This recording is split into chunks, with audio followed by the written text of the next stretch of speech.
Hey, what's up, team? We are back from vacation. I want to thank everybody for understanding my absence on Friday. But what happened? What did you guys do to my market? This is SPY on the daily chart time frame, and this was Friday's price action. I'm hoping that some of you were able to capitalize on that drop. I didn't trade on that day. It was a travel day for me, but wow.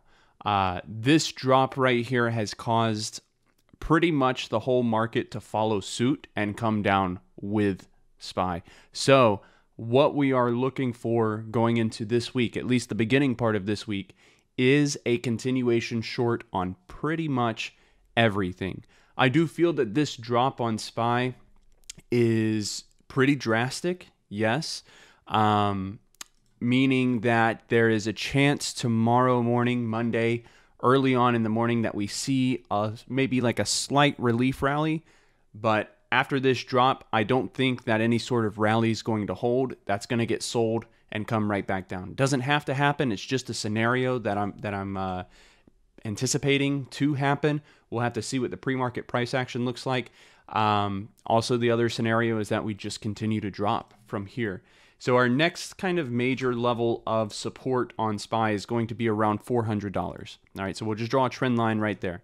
That's going to be the whole number. It's going to be the peak of the of one of the rallies on the way up, and it just makes sense that SPY pulls back. That's where it's going to bounce or try to bounce first initially.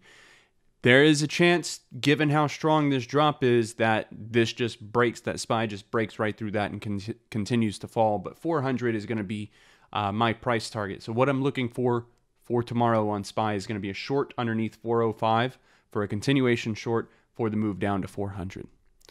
Number 2 on the watch list is going to be Amazon, AMZN. So we're going to see a lot of this, right? We're going to see a lot of this big red following the overall market down. Amazon had a gap up recently from earnings, which pushed it up and over that 200 EMA on the daily.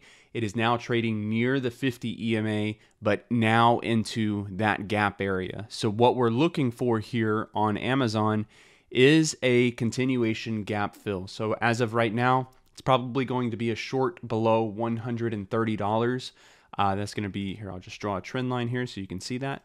It'll be a short below 130 for the continuation move down. My first price target is going to be $126, much like SPY, kind of basing that support off of the previous peak before we had this kind of run-up motion. All right, so a break under 130 for the move down to 126. AMD, actually, let me talk about NVDA first. So this one recently had earnings. It had popped initially, and then we get this reversal move down. This looks like a tweezer candlestick formation where, you know, we get the full-bodied candle up and then the full-bodied candle right back down, even lower, right? So we are looking for the continuation short on NVDA, and since we are looking for that continuation short here, we are also looking for the continuation short on AMD, both being semiconductor. So for AMD, it's just going to be on pretty much each one of these names, a break below the most recent low. For AMD, that's going to be a break below 91. That puts our first support point down here at 88. So a short under 91, price target of 88 in mind for AMD. And for NVIDIA, that's going to be a break below about $162. There is a slight gap over here. It's not super major, but it is there. A slight gap there on NVIDIA, which puts potential support at 160, then potential support at 158. But that's not a super significant gap, so I'm not expecting truly a bounce in that area, but potentially could happen. So just keep an eye out on those two levels if you're trading NVIDIA short under 162, 160's potential support, and also 158. The next one we're going to be looking at is Tesla. So recently split Tesla. The stock price is fairly cheap now. Options are even cheaper. And this means that a lot more people can afford to trade Tesla, which is great because it makes my watch list pretty often. Tesla is shaping up a pennant pattern here on the daily. You can see the formation, the lower highs here, the higher lows here, and we're trading at the support trend line with the with the 200 EMA just below. So a continuation short on Tesla would be a break below like 286, maybe 287 for the move down to 280. If Tesla cannot reclaim this $300 whole number this week, I'm going to be bearish on this pennant and looking for the breakdown move from here.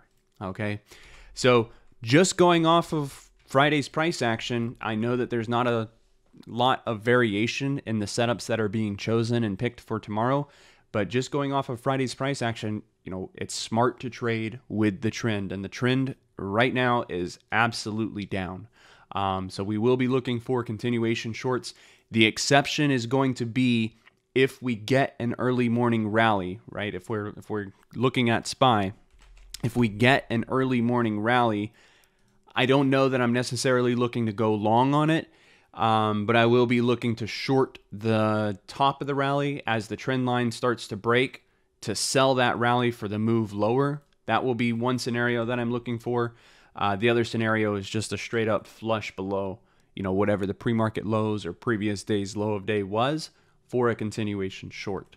So that's the rough watch list as of now. It's going to be SPY, Amazon for the gap fill, NVIDIA, AMD, and Tesla.